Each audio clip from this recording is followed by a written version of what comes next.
எடப்பாடியோட பழனிசாமி கேள்விக்கு நம்ம திருமாவளவன் பதில் சொல்லியிருக்காரு.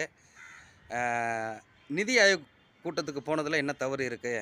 நம்மளுடைய நிலுவையோட தொகைய நம்ம பெறணும். அதேபோல நமக்கு ஒதுக்குன நிதிகள நம்ம பெறணும் அப்படின்னா, நம்ம கூட்டத்துக்கு போய் தானே இருக்கணும். போய் தானே ஆகணும். இதில என்ன தவறு இருக்கு? மத்திய அரசும், மாநில அரசும் இணக்கமா செயல்படுறது நல்லது தானே! இதில என்ன இதுக்கு அதிமுகவுக்கு பிரச்சனை வருது? ஒருவேளை இவங்க 2 பேரும் ஒன்று சேர்ந்துருவாங்கன்னு பயம் இருக்கோ!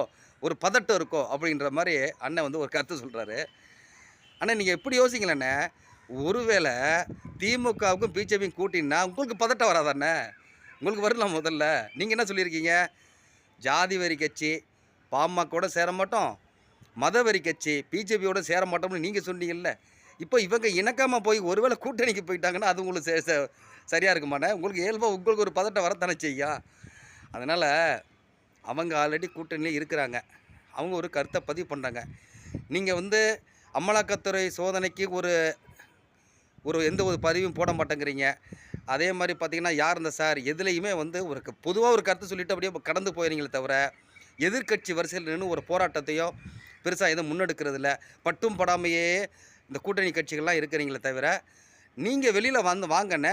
எலக்ஷன் டைம்ல கூட்டணிக்கு போயிரலாம்ண்ணே. அதுக்கு முன்னாடி வாங்க. வெளியில அமலாக்கத்துறை சோதனை என்ன நடந்தது? என்ன பிரச்சனை?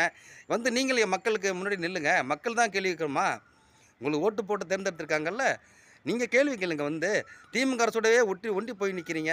பாசிச அரசு இது பிஜேபி. பாசிச அரசு பிஜேபி. பாசிச அரசு பிஜேபி. இதே தான் சொல்லணும். வேற அரசியலே கிடையாது உங்களுக்கு. நீங்க கூட்டணி கட்சிகள் அத்தனை பேருக்கும் ஒரே கொள்கை என்னன்னு தெரியுங்களா? பிஜேபி பாசிச அரசு. அது ஒண்ணு சொன்னா போதும். அவ்வளோதான். மத்தபடி தமிழ்நாடுக இன்னைக்கு என்ன நடக்குது? என்ன போகுது? என்ன பிரச்சனையும் நீங்க குரல் கொடுக்க மாட்டீங்க.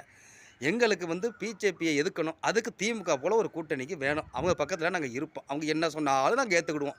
அப்படிங்கிற ஒரு கொள்கையா வச்சிருக்கிறீங்க மட்டும் நல்லா தெரியுது. நன்றி.